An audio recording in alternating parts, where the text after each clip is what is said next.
All right, ladies and gentlemen, it looks like they have given us even more people in the gaming industry that just love to openly and attack gamers.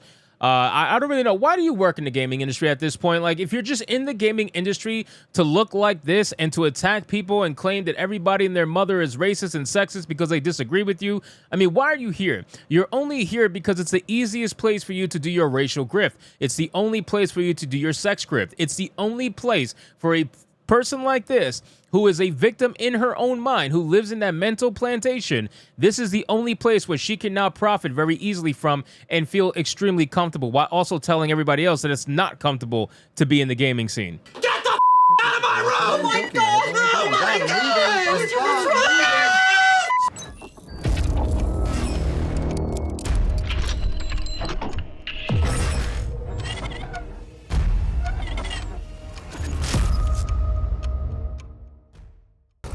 So what am I talking about? Well, we have an article here from That Park Place with a headline that reads, Cornerstone Interactive Studios CEO Lisette Montgomery claims that gaming executives surrendered the video game industry to angry racists and sexists. Yes, ladies and gentlemen, this person right here feels like she's doing God's work. She feels like everybody else who was in charge of the mainstream gaming industry gave it up to racists and sexists. You know who those racists and sexists are?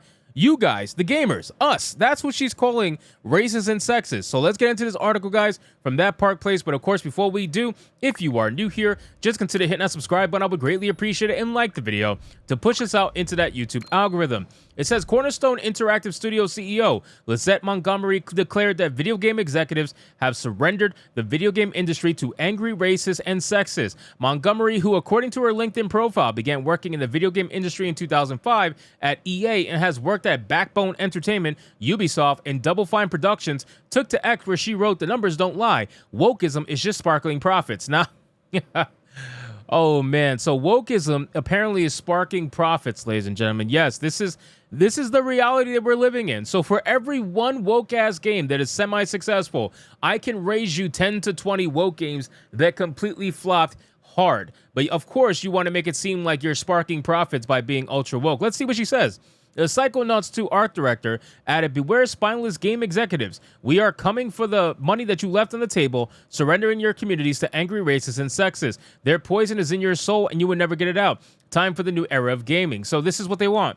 This is what they want. They want to change gaming completely to a place where it's all DEI focused and they can keep making money off of DEI. Now, the funny thing is they claimed that money was left on the table and that they're taking that money. But the money that was left on the table for you to take is a small percent of the pie, a very small percent of the pie. Most developers are choosing to make games that are actually going to sell and make money. They're making games for the fans. That's what they're trying to do. A lot of you Western developers that act like this, that work in companies that don't make great things normally, you're the ones who are just completely bombing left and right. With a little bit of money you're making, it's because you probably cost so cheap. It says her comments came into reaction to a post from Khalif Adams, the founder of podcast Spawn on Me. With Khalif Adams cites a Newzoo survey he claimed he worked on when he was on Intel at around 2020. As Adam notes in his post, the sample size for the survey is kind of small. In fact, according to the survey, only 1,824 individuals participated, and it notes that they were recruited. It also notes all the individuals are located in the United States and that they are between the ages of 10 and 65. That is a big gap, 10 and 65.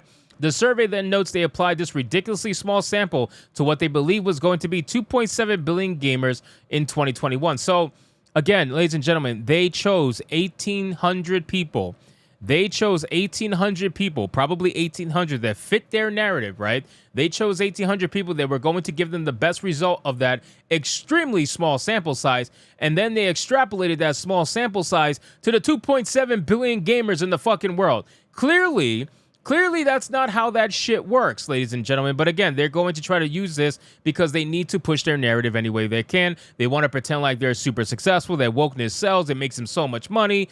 We know that's not true because we see all these studios closing down. We see what happens when you get woke and you go broke. We see it. We see it. On top of all this, Intel's gaming and esports general manager, Marcus Kennedy, appears to indicate that the entire survey was conducted in order to push a diversity and inclusion agenda in gaming. He writes in the introduction, "The common misconception that all gamers are young, white males cannot be further from the truth." Nobody says that. Nobody says that, but you losers say that. You tourists in the gaming scene, you're the one who says that, not anyone else. Then it says practically everybody engages with games in some way, shape, or form. As gaming continues to grow in popularity, so does its ability to connect people across geographies, generations, and more. Kennedy continues, however, there are many challenges to overcome when it comes to representation and diversity in gaming. Intel is constantly looking at how to best serve the gaming community. We know that there are huge visibility, technology, and accessibility gaps impacting marginalized and underrepresented communities. Furthermore, he seemingly reveals that the entire survey was conducted to address this. In order to address this in real, impactful, and sustainable ways, Intel collaborated with Newzoo to gather relevant and actionable data. He concludes his introduction writing, diversity and inclusion efforts are a top priority for Intel, and this report is representative of Intel's desire to better understand its diverse global customer base. As part of that continued commitment, Intel is taking key learnings from this report and shaping current internal and external programs to better serve gamers from all backgrounds and walks of life. So again, they're trying to make it seem as if this very small sample size that they purposefully targeted in the way that they did will then be extrapolated to billions of gamers across the world, and then they're going to cater what they do, what they create, what they develop. They're going to cater it to that 1800 sample size. That's what they're doing. And they're going to find out very quickly that you might get lucky and it might work once, but you're not going to get lucky and have it work 10 times. That's just not the case. It seems apparent this survey is not only actually done to show any kind of real data, but rather an attempt to shape a narrative around gamers. As novelist and pop culture analyst Brian Nemir noted in a recent blog post, polls now exist more to shape behavior than quantify it. This introduction by Kennedy appears to prove that assertion and completely discredits the survey. Nevertheless, as for the survey's finding, its claim that half of the US gamers claim not to play games they felt are made for them, which represents a big opportunity for publishers and developers to meet those needs. Video games with more diverse characters naturally appeal to a broader group of gamers and tend to increase a gaming genre or franchise popularity across a wider audience. Now, this statement right here, half of US gamers claim to not play games they felt are not made for them.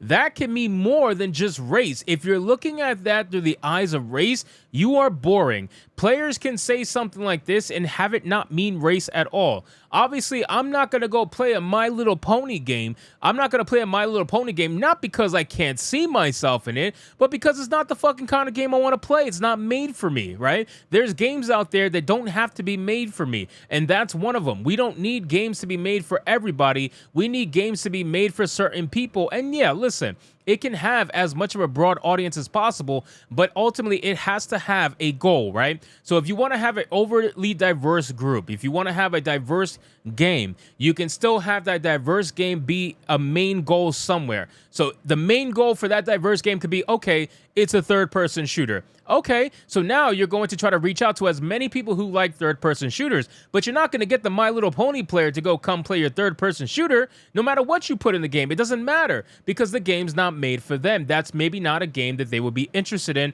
based on the genre. So these people want to try to make it seem as if it's all about race when players say, oh, the game's not made for me. But no, it's not. It's just a simple fact that not every game is made for every player. It also asserts a significant share of gamers in the US feel game companies should take a stance on societal issues, irrespective of the respondent's race, gender identity, sexual orientation, or having a disability. So again, a significant share of gamers in the US. That's just in the US. What about the rest of the world? And not only that, why do I need to have you take a stance on societal issues? Why do I care about what a company who's all about profits thinks about when it comes to societal issues? They contribute to a lot of societal issues that people complain about on a daily basis. Low wages being one of them. They contribute to it. So why would I need to have someone or a company make a stance on a societal issue? No, the only people we need making stances are people who are in the actual space that's discussing it right now and discussing those societal issues or politics or whatever the case may be. Gaming doesn't need that shit. Get that shit out of here. It doesn't help anybody. Sitting on the fence for certain issues may seem like the safer option, but taking an active stance may lead to increased engagement and revenue among the diverse gaming audience. It states, no, it won't. No, it won't. No, it will not, because it's been proven that it doesn't, number one, and it's also been proven that all these woke-ass games, those woke people that you supposedly say will give you money if you adhere to their cause, guess what happens when you bend the knee and you make a game woke? I'm glad they're showing Saints Row, because guess what happened to Volition when they did that? Volition said, fuck the gamers who made Saints Row huge. We're going to go for the woke shit. That's what we're going to do. And guess what happened to Volition? Gone. Ceases to exist. Nobody in the woke sphere supported it. Nobody in the anti-woke sphere supported it. The game died because it was a shitty game that was made with the woke gays. That's what it was for. It was for the woke gays, and it completely died off because woke people do not spend their money on this shit 9 times out of 10. You're not going to get the kind of support you're thinking. Look at the movie Bros. Ultra gay, ultra stereotypically gay, has every single kind of gay thing imaginable in it. It was ultra LGBTQ, and all these LGBTQ and woke people should have went to go see it, right? Wrong. It completely bombed. It was a massive flop. And I'm not just saying that. It was literally a massive flop and lost tens of millions of dollars, probably even more than that. I think it was like 100 million that it lost. It lost an insane amount of money. So again, just because it's woke doesn't mean that those woke people are going to go buy it, because we've been proven time and time again that that is not the case. The people who buy games are the ones that are buying games for that genre that they like. And as long as you continue to make games in those genres, you will have your player base. And from there, it's just fishing at the end of the day. So anyway, guys, thank you so much for watching this video. I hope you did enjoy it. If you did, consider leaving me a subscribe. I would greatly appreciate it. Don't forget to like the video, comment, let me know what you thought, and I'll see you guys on the next one. Hypnotic out.